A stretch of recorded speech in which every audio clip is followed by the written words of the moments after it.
کہ تمام تر امور میں کسی نہ کسی چیز کو بہانہ بنا کے یہ اپنی ڈگر میں چلنا چاہتا ہے۔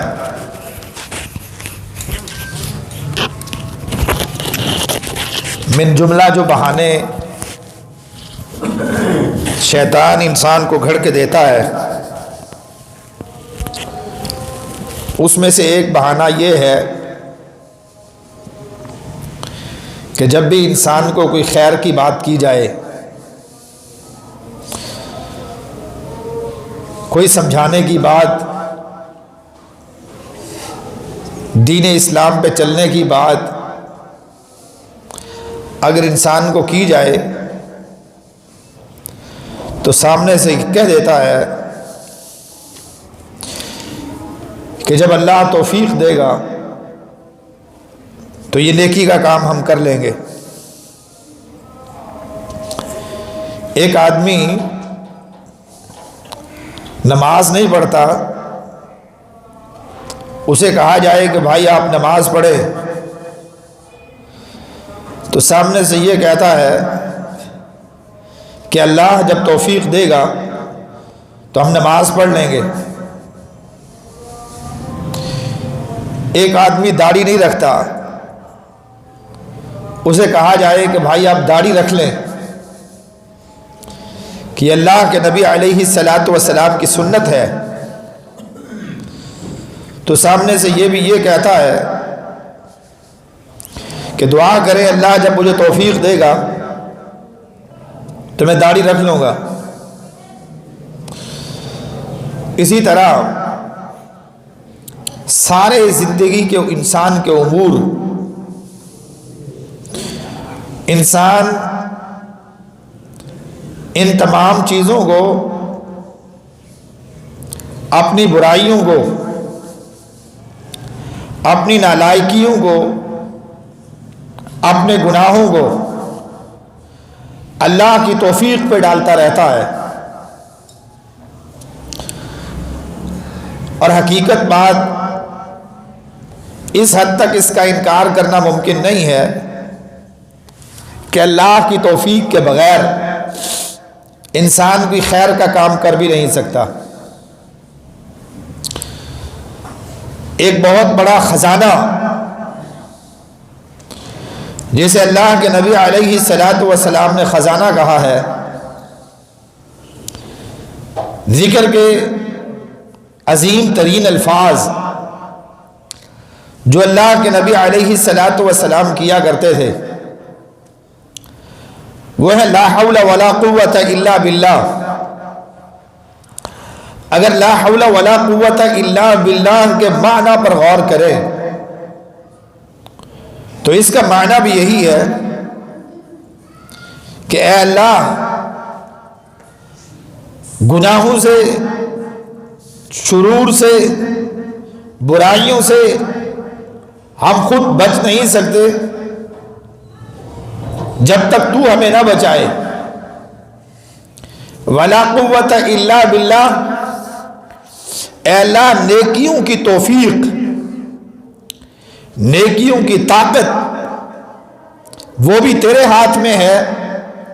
جب تک تو ہمیں نیکی کرنے کی طاقت نہ بخشے اس وقت تک کوئی نیکی ہم سے سرزد ہو جائے، کوئی نیکی کا کام ہم کریں، یہ بھی ممکن نہیں۔ اب سوال یہ پیدا ہوتا ہے کہ توفیقات تو اللہ کے ہاتھ میں ہیں، لیکن اللہ توفیق کب دیتا ہے؟ توفیق انسان کو کب ملتی ہے؟ توفیق کے لیے اللہ کا کوئی معیار بھی ہے یا نہیں؟ اس کا کوئی کریٹیریا، اس کا کوئی میرٹ، اس کا کوئی معیار اللہ کے ہاں کیا ہے؟ قرآن مجید میں اللہ رب العزت نے اس توفیق کے معیار کا ذکر بے شمار مقامات پہ کیا ہے کہ توفیق دیتا ہے اللہ۔ اللہ ناانصاف نہیں ہے، اللہ عادل ذات ہے.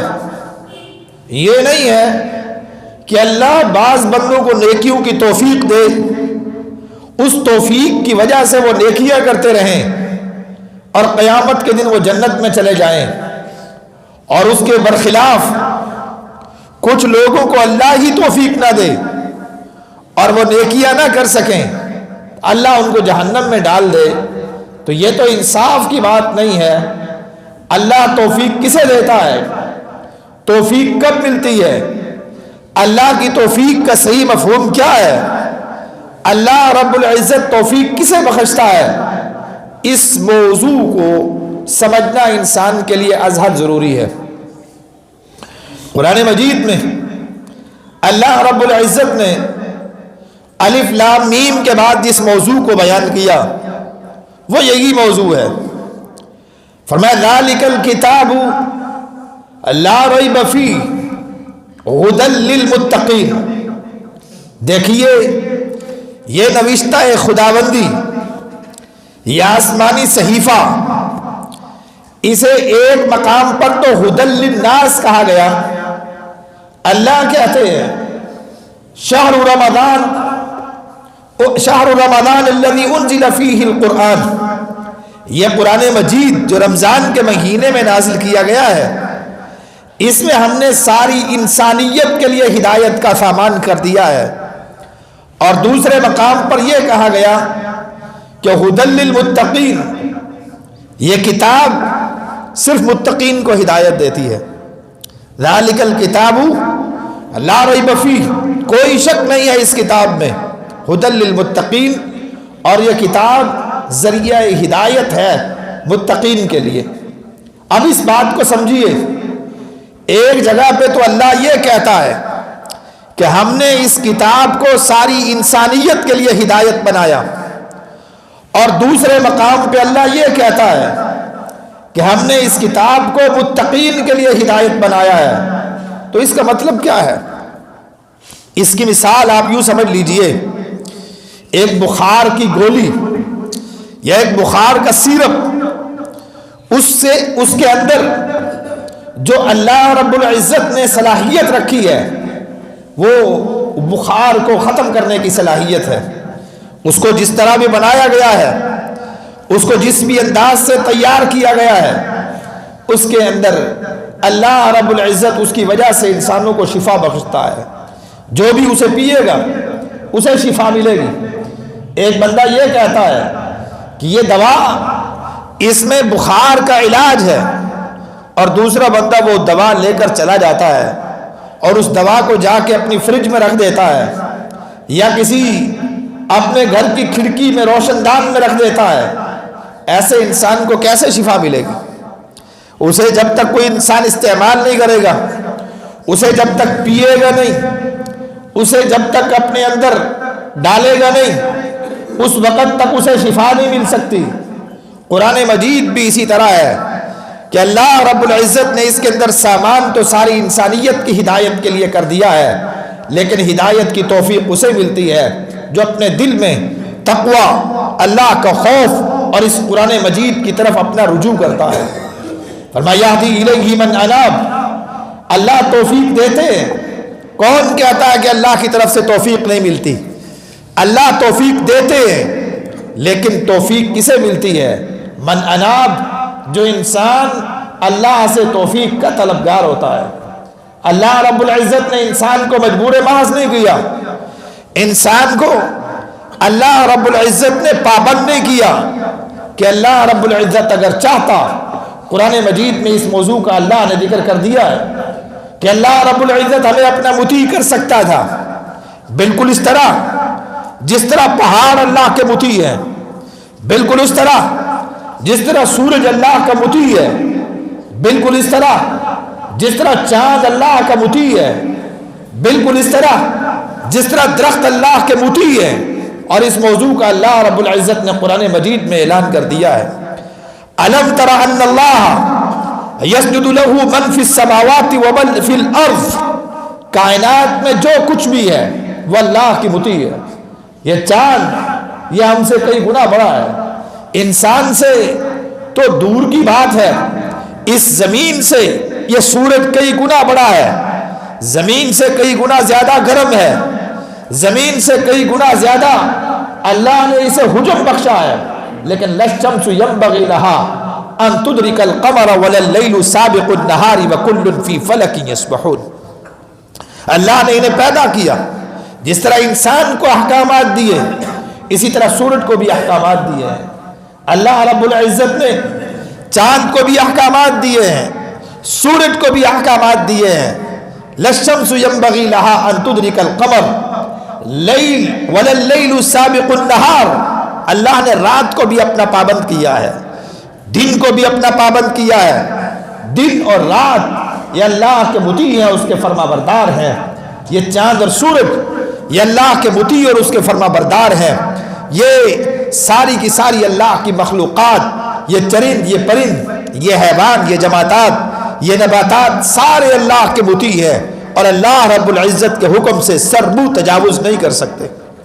ان کے لیے جرأت نہیں ہے کہ کبھی چاند کے نکلنے کا وقت ہو جائے اور وہ چاند نہ نکلے، ممکن نہیں ہے۔ سورج کے طلوع ہونے کا وقت ہو جائے اور سورج طلوع نہ ہو، ممکن نہیں ہے۔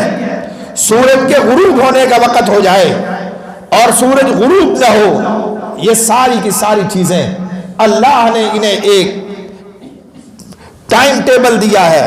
اللہ رب العزت نے انہیں باقاعدہ ان کا نظام ان کو سمجھا دیا ہے، اور یہ اسی نظام کے تحت اللہ کے احکامات کے فرما بردار اور اطاعت میں رات دن اللہ کی اطاعت میں مصروف ہیں۔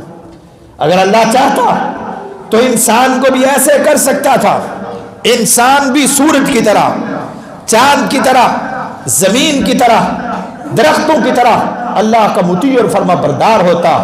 انسان کو بھی سر منہ تجاوز کرنے کی اللہ کے احکامات سے جرأت نہ ہوتی۔ اللہ کے ہاتھ میں یہ طاقت تھی، لیکن اللہ رب العزت نے ہمیں اختیار دیا ہے، اور اس چیز کا ذکر اللہ رب العزت نے قرآن مجید میں کیا ہے۔ اللہ تعالیٰ کیا فرماتے ہیں؟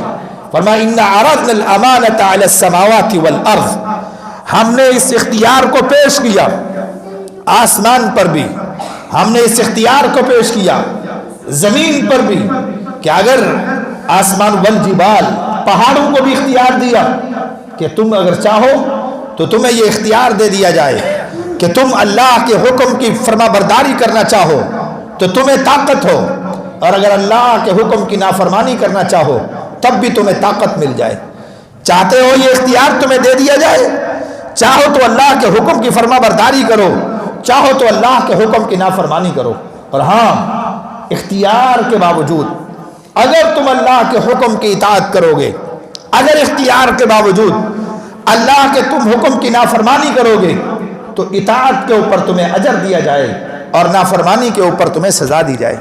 یہ اختیار تم لینا چاہتے ہو، فَأَبَيْنَ أَن يَحْمِلْنَهَا، قرآن یہ کہتا ہے سورج نے بھی یہ اختیار لینے سے انکار کر دیا، چاند نے بھی یہ اختیار لینے سے انکار کر دیا، زمین نے بھی اس اختیار لینے سے انکار کر دیا، آسمان نے یہ اختیار لینے سے انکار کر دیا، پہاڑوں نے یہ اختیار لینے سے انکار کر دیا۔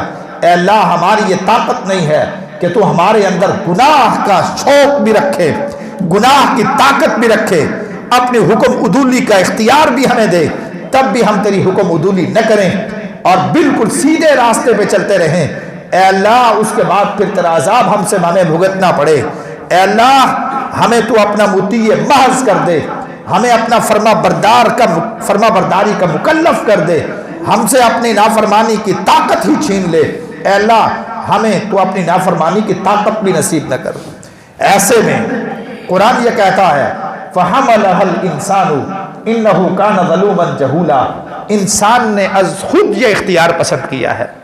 انسان نے یہ کہا کہ اللہ مجھے تو یہ اختیار دے، اے اللہ مجھے تو اپنے گناہ اور اپنی نافرمانی کی طاقت بھی دے، لیکن اے اللہ پھر بھی میں تیری نافرمانی نہیں کروں گا۔ یہ پسند انسان نے از خود کی ہے، یہ انسان نے خود یہ بھڑک ماری ہے دوسرے الفاظ میں کہ اللہ مجھے اگر تیری نافرمانی کی طاقت بھی ہوگی، میرے اندر تو وہ جرثومہ بھی پیدا کر دے، میرے اندر اپنی نافرمانی کے امور کی طرف رغبت کا سامان بھی میرے لیے پیدا کر دے۔ اے اللہ، تو دنیا میں شیطان کی صورت میں میرا دشمن بھی پیدا کر دے، اے اللہ پھر بھی میں تیرے راستے پہ چلتا رہوں گا، اے اللہ پھر بھی میں تیرے احکامات سے سر منہ تجاوز نہیں کروں گا۔ انسان نے اسے اپنے اختیار کی بنا پہ ہی پسند کیا۔ انسان کو اللہ نے اختیار دیا تھا، چاہے تو میں تجھے دیگر مخلوقات کی طرح تجھے مجبور محض کر دوں، اور چاہے تو میں تجھے اختیارات دے دوں کہ تو جس طرح چاہے زندگی گزار کے آ، پھر اس کے بعد تیری اچھی زندگی گزارنے پر تجھے انعام دیا جائے اور بری زندگی گزارنے پر تجھے عقاب اور سزا دی جائے۔ انسان نے اس اختیار کو خود پسند کیا ہے۔ تو اب یہ آیت بھی یہ بتاتی ہے کہ انسان جو ہر مسئلے میں یہ کہہ دیتا ہے کہ اللہ کی توفیق نہیں ہے تو میں یہ گناہ کرتا ہوں، یا میں یہ اس چیز کی بنا پر، یا میں نماز نہیں پڑھتا تو مجھے شاید توفیق نہیں ملتی تو میں نماز نہیں پڑھتا، دعا کیجئے اللہ مجھے توفیق بخشے۔ ہر چیز کو جو اللہ کی توفیق پہ انسان ڈال دیتا ہے۔ انسان اللہ نے تو تجھ سے پوچھا تھا کہ بتلا میں تجھے کس طرح کے پیدا کروں، تو نے خود ہی کہا تھا اے اللہ مجھے تو اختیار دے دے۔ اب وہاں سے تو اختیار لے کے آیا ہے اور یہاں اپنے آپ کو تو مجبور محض سمجھتا ہے۔ انسان اپنے آپ کو مجبور محض سمجھتا ہے، جبکہ قرآن مجید میں اس موضوع کو صرف اس مقام پہ نہیں کئی دیگر مقام پہ بھی واضح ذکر کر دیا ہے۔ اللہ رب العزت نے اتنا واضح آیت، اس سے بڑھ کر واضح آیت شاید کوئی نہیں ہو سکتی۔ اللہ رب العزت ارشاد فرماتے ہیں کہ قد تبین الرشد من الغی، یہ اللہ کی طرف سے احسان ہے کہ اللہ نے تمہیں عقل سلیم بخشا ہے، اللہ نے تمہیں شعور بخشا ہے، اللہ کی توفیق اسی چیز کا نام ہے کہ اس نے تمہیں شعور بخش دیا ہے۔ تم برائی کو بھی سمجھ سکتے ہو، تم اچھائی کو بھی سمجھ سکتے ہو، تمہیں پتا ہے کہ سچ بولنا اچھی بات ہے، تمہیں پتا ہے کہ جھوٹ بولنا بری بات ہے۔ اسی پہچان کا نام اللہ کی توفیق ہے کہ اس نے تمہیں، اور توفیق تو اسے نہیں ہوتی جو گلیوں میں مارے پھرتا ہے، جسے سچ اور جھوٹ کا پتہ ہی نہیں ہے، جسے کپڑا پہننے کا اور کپڑے اتارنے کے اندر فرق ہی محسوس نہیں ہے، پتہ نہیں چلتا، جسے اسے توفیق نہیں ملتی۔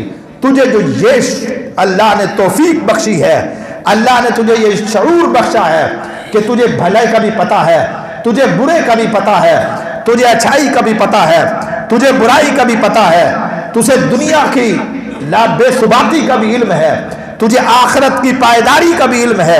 توفیق الہی تو صرف اسی چیز کا نام ہے۔ اللہ کہتے ہیں قد تبین الرشد من الغی، ہم نے تجھے یہ رشد دیا، تجھے پہچان دی کہ ہدایت کسے کہتے ہیں، گمراہی کسے کہتے ہیں، اچھائی کسے کہتے ہیں، برائی کسے کہتے ہیں۔ اس کے بعد تو نے جس راستے کا انتخاب کیا ہے وہ اپنی مرضی سے کیا ہے، اسے اللہ کی توفیق کے اوپر مت ڈالیے۔ اذان کی آواز سنتا ہے پھر بھی دکان پہ بیٹھا رہتا ہے، نماز کے وقت کا تجھے پتہ چلتا ہے پھر بھی اپنے معاملات کو نہیں چھوڑتا، اپنی زندگی کے معاملات میں اسی طرح مگن رہتا ہے، دوستوں کے مجالس کو نہیں چھوڑتا، ابھی پھر یہ کہتا ہے کہ توفیق اللہ دے گا تو کام کریں گے۔ کہ اللہ کی توفیق کسے کہتے ہیں؟ تجھے کانوں میں اللہ رب العزت نے تیرے کانوں کو یہ توفیق دی کہ انہوں نے اذان کی آواز کو سن لیا، یہی اختیار، یہ اب تو بیٹھا ہوا ہے، یہ اپنے اختیار کی وجہ سے بیٹھا ہوا ہے، اللہ نے تجھے نہیں بٹھا رکھا، اللہ رب العزت نے تیرے راستوں کو نہیں روک رکھا۔ یہدی الیہ من اناب۔ اب اگلی جو ہدایت کے دو قسمیں، دیکھیں ہدایت کی دو قسمیں ہیں۔ ہدایت کا لفظی معنی ہے راستہ دکھانا۔ اب ہدایت کے دو قسمیں ہیں، ہدایت کے دو معانی علماء نے بیان کیے۔ ایک ہدایت ہے کہ راستہ دکھانا، اور ایک ہدایت کا معنی ہے راستے پہ چلنا۔ اللہ رب العزت نے ہدایت وہ ہر ایک کو دی ہے جس کا معنی راستہ دکھانے کے ہیں۔ راستہ اللہ نے سب کو دکھا دیا، وَهَدَيْنَاهُ النَّجْدَيْنِ، دونوں راستے اللہ نے سب کو دکھا دیے ہیں۔ یہ تو ہدی للناس ہے، یہ کتاب بھیج کے اللہ کہتے ہیں یہ کتاب سارے انسانوں کے لیے ہدایت ہے۔ اب یا تو ہم انسان نہیں ہیں، یا پھر یہ ہے کہ اس کتاب، اس آیت کا اور کوئی معنی ہی نہیں بنتا۔ اللہ جو قرآن میں یہ کہتا ہے کہ میں نے اس کتاب میں ساری انسانیت کے لیے ہدایت بنائی ہے، جو انسان ہے اس کے لیے یہ کتاب ہدایت ہے۔ کس معنی میں ہدایت ہے؟ کہ اس کتاب نے ہر انسان کو صحیح اور برائی، سیدھا راستہ اور برا راستہ ہر انسان کو دکھا دیا ہے۔ اب اس کے بعد ہدایت کا دوسرا معنی یہ کہ اللہ رب العزت کے راستے پہ چلنا، یہ ہدایت والا انسان ہے جو اللہ کے راستے پہ چل رہا ہے، یہ ہدایت کے راستے پہ چلنا، اس کے بارے میں یہ ارشاد فرمایا ھدی للمتقین، اس چلنے میں ہم نے تمہیں بااختیار کر دیا ہے۔ اب تم چلنا چاہتے ہو اس راستے پہ چلو، تم نہیں چلنا چاہتے اس راستے پہ نہ چلو۔ فَأَلْهَمَهَا فُجُورَهَا وَتَقْوَاهَا سورۃ الطارق کو گھر میں جا کے دیکھیے گا اور اس کے معنی پہ غور کیجئے گا۔ اللہ رب العزت نے کتنے قسمیں اٹھانے کے بعد یہ ارشاد فرمایا، لوگوں ہم نے تمہیں فجور بھی سمجھا دیا ہے، ہم نے تمہیں تقوی بھی سمجھا دیا ہے، ہم نے تمہیں گناہ کا بھی بتا دیا ہے، ہم نے تمہیں تقوی کا بھی بتا دیا ہے۔ تمہیں پتا ہے تقوی کسے کہتے ہیں، خوف الہی کس چیز کا نام ہے، اطاعت خداوندی کا مطلب کیا ہے، اطاعت خداوندی کس طرح ہوگی، ہم نے تمہیں یہ بھی بتا دیا ہے کہ اللہ کی نافرمانی کسے کہتے ہیں۔ فَأَلْهَمَهَا فُجُورَهَا وَتَقْوَاهَا، یہ میرا احسان ہے کہ میں نے تمہیں فجور بھی سمجھا دیا ہے اور تقوی بھی سمجھا دیا ہے۔ اس کے بعد من شاء فلیؤمن ومن شاء فلیکفر، کتنا واضح طور پہ اللہ کہتے ہیں من شاء فلیؤمن ومن شاء فلیکفر، اب میں نے تمہیں اختیار دے دیا ہے، اب چاہتے ہو تو میری فرما برداری کرو، چاہتے ہو تو میری نافرمانی کرو، میں تمہیں مجبور نہیں کرتا۔ اللہ رب العزت اور مجبور اللہ رب العزت کر دے کسی بھی انسان کو زبردستی اپنے ہدایت کے راستے پہ چلا دے، یہ تو کمزور لوگ کرتے ہیں، یہ تو کمزوری کی علامت ہوتی ہے کہ کوئی انسان اپنی اولاد کی بغاوت کو برداشت نہیں کر سکتا، اس کی طاقت میں نہیں ہوتا کہ اولاد ساری کی ساری باغی ہو جائے اور یہ اکیلا باپ اولاد کا مقابلہ کر سکے، اس لیے مجبور رکھتا ہے انہیں کہ نہیں خبردار تم نے میری بغاوت نہیں کرنی۔ اللہ تو سارے اختیارات کا مالک ہے، وہ یہ کہتا ہے تم سب کو اختیار ہے، ساری کی ساری کائنات تم میری باغی ہو جاؤ، تم میرے تصرف میں، تم میرے ملک میں، تم میرے اختیارات میں، تم میرے قبضے میں، تم میری قدرت میں، ایک رائی کے دانے کے برابر بھی تم کمی پیدا نہیں کر سکتے۔ اللہ رب العزت کوئی کمزور نہیں ہے کہ مجھے اور آپ کو زبردستی اپنے راستہ ہدایت پر رکھے۔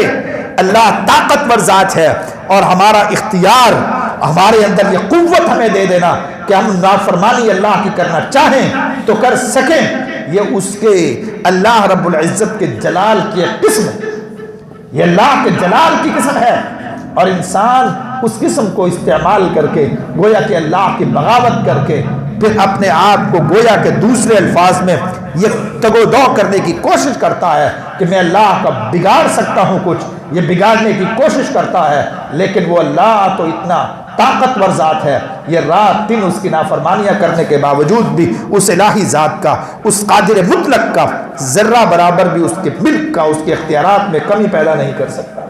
حضرات، اللہ میں بات یہ کر رہا تھا کہ ہر چیز کو انسان اللہ کی توفیق پہ ڈال دے، ہر گناہ کو اللہ کی توفیق پہ ڈال دے کہ اللہ توفیق نہیں دے رہا مجھے۔ قرآن مجید میں ایک اور مقام پہ اللہ رب العزت نے پھر اس چیز کا ذکر کیا ہے۔ اللہ رب العزت اختیار دیتے ہیں جنوں کو بھی انسانوں کو بھی، فرمایا یا معشر الجن والانس ان استطعتم ان تنفذوا من اقطار السماوات والارض فانفذوا لا تنفذون الا بسلطان۔ جائیے دیکھیے سورہ رحمان کو پڑھیے، اور میں بے شمار مرتبہ آپ کو یہ رغبت دے چکا ہوں کہ آپ قرآن مجید کو جتنا تلاوت کریں اسے ترجمے کے ساتھ تلاوت کیا کریں، ترجمے کا ایک ترجمے والا قرآن مجید اپنے پاس رکھیں، ترجمے کے ساتھ قرآن مجید کو پڑھیں، اس کی تلاوت کریں، آپ کو سمجھ آئے کہ اللہ رب العزت کس کس انداز سے ہمیں سمجھاتا ہے، کس کس انداز سے ہمیں راستہ دکھانے کا اللہ رب العزت نے قرآن مجید میں سامان پیدا کیا ہے۔ اللہ ارشاد فرماتے ہیں اے انسانو یا معشر الجن والانس، اور سارے کے سارے انسانوں اور سارے کے سارے جنات، یہ سارے مل بھی جاؤ، استطعتم ان تنفذوا من اقطار السماوات والارض فانفذوا لا تنفذون الا بسلطان، تمہاری طاقت ہے، تم چاہتے ہو، اگر تم میری بغاوت کرنا چاہتے ہو، یا ما استطعتم، اور بغاوت کر کے تم زمین اور آسمان کے علاوہ کہیں اور نکل سکتے ہو تو جاؤ نکل کے دکھاؤ، تمہیں اختیار ہے، جاؤ میری بغاوت کرو، اور پھر زمین پہ نہ رہو اور پھر آسمان پہ نہ رہو، زمین اور آسمان دونوں سے نکل کے کسی تیسری جگہ پہ چلے جاؤ، فانفذوا لا تنفذون الا بسلطان، تم اللہ کے اختیارات اور اللہ رب العزت کی سلطنت سے تم باہر نہیں نکل سکتے۔ اللہ رب العزت تمہیں ڈھیل دیتا ہے، اللہ تمہیں اختیار دیتا ہے۔ قرآن میں سورۃ الطارق کے آخر میں ارشاد فرمایا فَمَهِّلِ الْكَافِرِينَ أَمْهِلْهُمْ رُوَيْدًا، اے اللہ کے نبی علیہ السلام انہیں ذرا جانے دیجئے، دیکھتا ہوں میں یہ کیا کر سکتے ہیں۔ یہ اپنے اختیارات کی بنا پہ، میں نے جو انہیں طاقت دی ہے، اپنے اختیار کی بنا پہ یہ میرے راستے سے بھاگنا چاہتے ہیں۔ فَمَهِّلِ الْكَافِرِينَ أَمْهِلْهُمْ رُوَيْدًا، اور دوسرے مقام پہ یہ ارشاد فرمایا مَن يُشَاقِقِ الرَّسُولَ مِن بَعْدِ مَا تَبَيَّنَ لَهُ الْهُدَىٰ وَيَتَّبِعْ غَيْرَ سَبِيلِ الْمُؤْمِنِينَ نُوَلِّهِ مَا تَوَلَّىٰ۔ اللہ رب العزت ارشاد فرماتے ہیں کہ جو لوگ از خود مجھ سے پرے ہونا چاہتے ہیں، رسول سے اختلاف کرتے ہیں، من یشاقق الرسول من بعد ما تبین له الہدیٰ، میں نے انہیں سمجھا دیا، ہدایت کا لفظ بولا، میں نے انہیں سمجھا دیا، میں نے ان کو ہدایت دے دی۔ ہدایت اس معنی میں کہ راستہ دکھا دیا، سمجھا دیا راستہ، یہ اچھائی کا راستہ ہے، یہ برائی کا راستہ ہے، یہ سمجھ جانے کے باوجود بھی یہ اچھائی کے راستے کو چھوڑ کے برائی کے راستے پہ چلنا چاہتے ہیں۔ من یشاقق الرسول من بعد ما تبین له الہدیٰ، ہدایت راستہ بھی دیکھ لیا، سیدھا راستہ بھی دیکھ لیا ہے، تب بھی الٹے راستے پہ چلنا چاہتے ہیں۔ وَيَتَّبِعْ غَيْرَ سَبِيلِ الْمُؤْمِنِينَ، مومن جس راستے پہ چلتے ہیں اس مومنوں کے راستے کو چھوڑ کے یہ کافروں کا راستہ یا اللہ کے باغیوں کا، اللہ کے نافرمانوں کے راستے پہ چلنا چاہتے ہیں، تو اللہ فرماتے ہیں نُوَلِّهِ مَا تَوَلَّىٰ، یہ جدھر جانا چاہتا ہے ہم اسے ادھر جانے دیتے ہیں۔ نُوَلِّهِ مَا تَوَلَّىٰ، اللہ کان سے پکڑ کے تمہیں ہدایت کے راستے پہ نہیں لائے گا۔ اللہ رب العزت تمہارے بسترے سے تمہیں اٹھا کے مسجد میں نہیں پھینک دے گا۔ اللہ رب العزت تمہیں اپنے راستے پہ چلنے پہ مجبور نہیں کر دے گا۔ نُوَلِّهِ مَا تَوَلَّىٰ، اللہ کہتے ہیں، ہم اسے کہتے ہیں کہ ٹھیک ہے جہاں تم جانا چاہتے ہو جاؤ۔ نُوَلِّهِ مَا تَوَلَّىٰ، ہم اسے ادھر پھیرتے ہیں جدھر یہ جانا چاہتا ہے۔ اب ادھر جاتا ہے، پھر اس راستے پہ چاہتا ہے، یہاں تک کہ مومنوں کے راستے سے بہت دور نکل جاتا ہے۔ وَنُسْلِهِ جَهَنَّمَ وَسَاءَتْ مَصِيرًا، پھر جب یہ پہنچتے پہنچتے صاف ظاہر ہے جس راستے پہ چل رہا ہے منزل تو اسے وہی ملے گی۔ ممکن ہے کہ کوئی انسان برائی کے راستے پہ چل رہا ہو اور منزل اسے اچھائی کی مل جائے، یا اچھائی کے راستے پہ چل رہا ہو منزل اسے برائی کی مل جائے، یہ ممکن ہی نہیں۔ منطقی اور بدیہی امر ہے کہ جو انسان جس راستے پہ چل رہا ہے ادھر ہی اسی کی منزل آئے گی، بالآخر وہ جہنم کے گڑھے میں جا کے گر جائے گا۔ یہ قرآن کہتا ہے میرے بھائی۔ اس لیے ان تمام تر گزارشات کا جو خلاصہ ہے وہ یہ ہے کہ اللہ رب العزت نے ہم میں سے کسی کو بھی مجبور پیدا نہیں کیا۔ ہم جو کچھ کرتے ہیں اپنے اختیارات سے کرتے ہیں۔ ہاں ہماری منزلوں کا اللہ کے علم میں ضرور ہے۔ ہم اپنے اختیارات سے، کوئی انسان اچھائی کے راستے کا انتخاب کر کے اس راستے پہ چل رہا ہے، اور کوئی اپنے ہی اختیار سے خود ہی، اللہ نے جس طرح کے دوسرے مقام پہ یہ ارشاد فرمایا فما اصبرہم علی النار، کہ اسے پتہ بھی ہوتا ہے، اسے علم بھی ہوتا ہے کہ میں جس راستے پہ چل رہا ہوں یہ جہنم کا راستہ ہے، پھر بھی بھاگا بھاگا اس پہ چلتا ہے۔ فما اصبرہم علی النار، حیرت کی بات ہے، صیغہ تعجب بولا ہے اللہ نے، تعجب کی بات ہے، اسے پتہ بھی ہے یہ راستہ سیدھا جہنم میں جائے گا، یہ بھاگتا ہے اس راستے پہ، یہ دوڑا چلا جا رہا ہے اس راستے پہ، یہاں تک کہ جہنم میں کود جاتا ہے۔ فما اصبرہم علی النار، کتنا بڑا دل ہے اس انسان کا کہ یہ صبر کیے ہوئے ہے جہنم پہ۔ فما اصبرہم علی النار، یہ جہنم پہ صبر کیے ہوئے ہے، خود از خود اس راستے پہ چلتا ہے، جاننے کے باوجود چلتا ہے، شعور کے باوجود چلتا ہے، فہم کے باوجود چلتا ہے، ہدایت کے باوجود چلتا ہے، اور فما اصبرہم علی النار، یہ خود ہی اس نے اس راستے کا انتخاب کیا اور اسی راستے پہ چل رہا ہے۔ اللہ رب العزت نے ہمیں دونوں راستے دکھا دیے ہیں، اب ہم جس راستے کا انتخاب کرتے ہیں وہ اپنی مرضی سے کرتے ہیں، تو لہٰذا ہر مسئلے پہ شیطان کو گالیاں دینا، وہ ہمارے ایک مولانا صاحب شعر اکثر پڑھا کرتے تھے کہ مجھے ہنسی آتی ہے حضرت انسان پر کہ بدیاں خود کرے اور گالیاں دے شیطان پر یا لعنت کرے شیطان پر. ہم خود سب کچھ کرتے ہیں، اپنے معاملات خود بگاڑتے ہیں. اللہ کتنے مقامات پر یہ ارشاد فرماتے ہیں ظہر الفساد فی البر والبحر بما کسبت ایدی الناس. جو کچھ بھی کرتے ہو تم خود ہی کرتے ہو، تمہارے اپنے ہاتھوں کا کیا دھرا ہوتا ہے. آخرت کا تمہارا انجام وہ تمہارے اپنے ہاتھوں کا کیا دھرا ہوگا، دنیا کا تمہارا انجام وہ تمہارے اپنے ہاتھوں کا کیا دھرا ہے. تو لہٰذا ہر مسئلے میں یوں ہی کہہ دینا کہ بس دعا کیجئے مولوی صاحب اللہ توفیق دے گا تو داڑھی بھی رکھ لیں گے، اللہ توفیق دے گا تو نماز بھی پڑھ لیں گے، اللہ توفیق دے گا تو سود بھی چھوڑ دیں گے، اللہ توفیق دے گا تو بینکاری کے معاملات بھی ختم کر دیں گے. او بھائی، اللہ نے تمہیں توفیق دی ہے، تمہیں شعور دیا ہے، اللہ نے تمہیں توفیق دی ہے، تمہیں صحیح اور باطل کا پہچان دی ہے، اللہ نے تمہیں توفیق دی ہے، رزق حلال اور حرام کی پہچان دی ہے. اس کے باوجود خود بندہ اپنے گردن میں، خود ہی انسان اپنے گلے میں، خود ہی یہ انسان اپنے حلق میں حرام کے لقمے اتارتا رہے اور اسے اللہ کی توفیق پہ تھوپتا رہے تو یہ انسان کی اپنی مرضی ہے. اقول قولی ھذا استغفر اللہ لی ولکم ولسائر المسلمین وآخر دعوانا الحمد للہ رب العالمین.